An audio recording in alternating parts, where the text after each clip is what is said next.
Assalamualaikum warahmatullahi wabarakatuh. Innal hamdalillah nahmaduhu wa nasta'inuhu wa nastaghfiruh wa na'udzu billahi min shururi anfusina wa min sayyiati a'malina. May yahdihillahu fala mudhillalah wa may yudlilhu fala hadiyalah. Qala rabbi shrah li sadri wa yassir li amri wahlul 'uqdatam min lisani yafqahu qawli, amma ba'd. Jamaah muslimin yang dirahmati oleh Allah Subhanahu wa taala. Alhamdulillahirabbil alamin, kita semua masih diberikan kesempatan untuk kembali menjumpai bulan Ramadan. Semoga kita senantiasa menjadi umat yang dapat memaksimalkan ibadah-ibadah di bulan Ramadan ini. Amin amin ya rabbal alamin.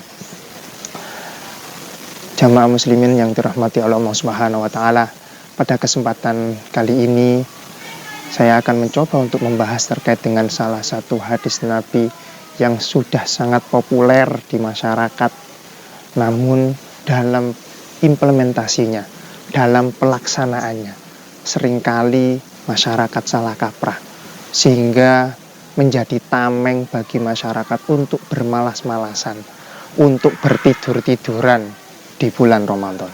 Hadis tersebut adalah hadis yang diriwayatkan oleh Imam Al-Baihaqi radhiyallahu an, yakni naumus shaimi ibadatun wasumtuhu hikmatun wa amaluhu mudha'afun wa du'aahu mustajabun wa dzambuhu maghfurun, yang artinya adalah tidurnya orang yang berpuasa itu adalah ibadah, diamnya adalah hikmah, amalnya dilipat gandakan, doanya dikabulkan, dan dosanya diampuni oleh Allah Subhanahu wa taala.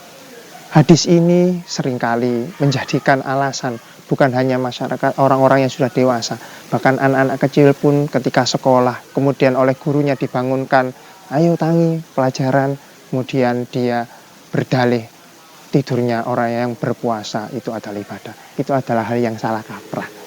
Karena apa? Tidurnya orang yang beribadah ini, kalau menurut Imam yang Al-Ghazali radhiyallahu an, ini bukan seperti itu. Bahkan Imam Ghazali menyatakan bahwasanya sebagian dari tata krama orang yang berpuasa itu adalah dia tidak memperbanyak tidur di siang hari. Ya, sampai orang ini merasakan lemas, merasakan lapar, merasakan haus, sehingga ujungnya dia nanti hatinya bisa jernih terhadap ibadah-ibadah ketika dia beribadah kepada Allah Subhanahu wa taala. Bahkan Imam Ghazali menyatakan jangan memperbanyak tidur. Tapi bagaimana kita menyikapi hadis naumus shaimi ibadatun? Apakah ada tidur dalam puasa itu yang benar ibadah? Nah, ini kalau menurut keterangan dari beberapa ulama, ada yang menyatakan bahwasanya pertama dari Syekh Murtadha Az-Zabaidi, beliau mengatakan bahwasanya tidurnya orang yang berpuasa ketika diniati untuk agar ibadah kedepannya itu bisa optimal, maka ibadah tersebut dapat dikatakan, ya tidur tersebut dapat dikatakan sebagai ibadah. Sebagai contoh, kita tidur di siang hari dengan niat agar nanti waktu taraweh kita bisa lebih semangat, gak lemes, gak ngantuk wae taraweh. Maka tidur yang seperti ini menurut Syekh Murtadha Az-Zabaidi ini dikatakan sebagai tidur yang terkategori sebagai naumus shaimi ibadatun, tidurnya orang berpuasa yang bernilai ibadah. Itu yang pertama. Kemudian yang kedua, naumus shaimu ibadatun itu dapat diartikan ketika tidur dari orang yang berpuasa ini dapat menjadikan orang yang berpuasa ini jauh dari perilaku tercela, jauh dari perilaku maksiat.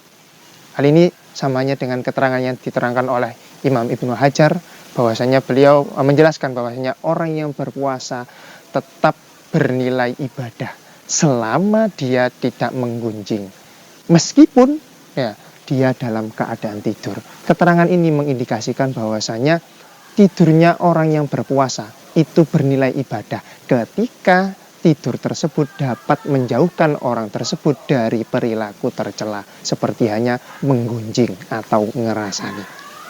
Jadi kesimpulan yang dapat kita dapatkan bahwasanya naumus shaimu ibadatun itu adalah berlaku dengan dua catatan. Catatan yang pertama, ketika tidur dari orang yang berpuasa tersebut itu untuk mempersiapkan terhadap ibadah-ibadah yang lain. Seperti hanya contohnya tadi tidur siang untuk sholat taraweh. Nah, kemudian catatan yang kedua, tidur orang yang berpuasa di nil ibadah itu adalah ketika tidur dari orang yang berpuasa tersebut itu adalah dengan niatan agar terhindar dari perbuatan maksiat ataupun perbuatan tercela. Ya, demikian sedikit penjelasan yang dapat saya sampaikan. Semoga dengan sedikit penjelasan ini kita tidak lagi menjadikan tameng bahwasanya tidur itu adalah bernilai ibadah. Ya, karena sejatinya kalau kita mulai dari pagi sampai sore hari kita hanya tidur tanpa ada ibadah sama sekali, maka kita kategorinya adalah orang yang sia-sia, tidak dapat optimal dalam beribadah di bulan Ramadan. Kalau ngaji lebih baik daripada tidur, ngapain kita memilih tidur? Kalau sekolah lebih baik daripada tidur, ya ngapain kita lebih memilih untuk tidur? Ya kita cari aktivitas yang lebih baik ataupun lebih mulia yang lain. Demikian yang dapat saya sampaikan, kurang lebihnya saya maaf. Inilah suratul mustaqim, wallahul muwaffiq ila aqwamit thoriq. Wassalamualaikum warahmatullahi wabarakatuh.